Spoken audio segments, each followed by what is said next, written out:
এই যেন স্মার্ট সিটির বুকে এক করুণ বাস্তবতা। আগরতলা পৌর নিগমের দক্ষিণ জোনের 48 নম্বর ওয়ার্ডের অন্তর্গত হাঁপানিয়া পার্কিং এলাকায় দিন দিন জমে উঠেছে আবর্জনার স্তূপ। পচা দুর্গন্ধে অতিষ্ঠ হয়ে উঠেছেন স্থানীয় বাসিন্দারা। অভিযোগ, প্রতিদিনের আবর্জনা সঠিকভাবে অপসারণ না হওয়া এবং নিয়মিত পরিষ্কারের ব্যবস্থা না থাকায় গোটা এলাকা এখন যেন দুর্গন্ধের ভাণ্ডারে পরিণত হয়েছে। এতে পথচারীদের চলাচল যেমন কষ্টকর, তেমনি স্বাস্থ্য ঝুঁকিও বাড়ছে বহুগুণে।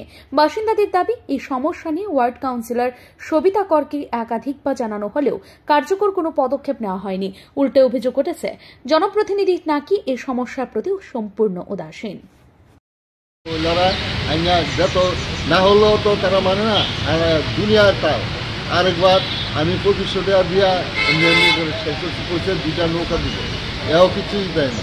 হ্যাঁ, বড় অফিসার আইছিল জোনাল অফিস থেকে, তারা 10-12 জন আইয়া এমন করছে, এরপরে কোনো কাজ করছে না। একটা ভাঙা ইয়া করে রয়েছে, চলি ইরা করছে লইয়া দিব, এইটাও নেয় নাই।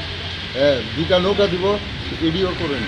হ্যাঁ, এই মানে মানুষের লোকের দরবার গন্ধে ইয়ান দেয়, রাস্তাঘাট দেওয়া মানুষ আসতে পারে, মানে নাকে হাত দেওয়া দেয়, স্কুলের মায়া যেতে পারে, মানে বিভিন্ন রকমের, মানে যা বলবো এখানে ভাষার কোনো ইয়া নেই, অবস্থা চলছে না। রোজ পরিষ্কার করে না, মাঝে মাঝে আইয়া গাড়ি এটা পরিষ্কার করে না।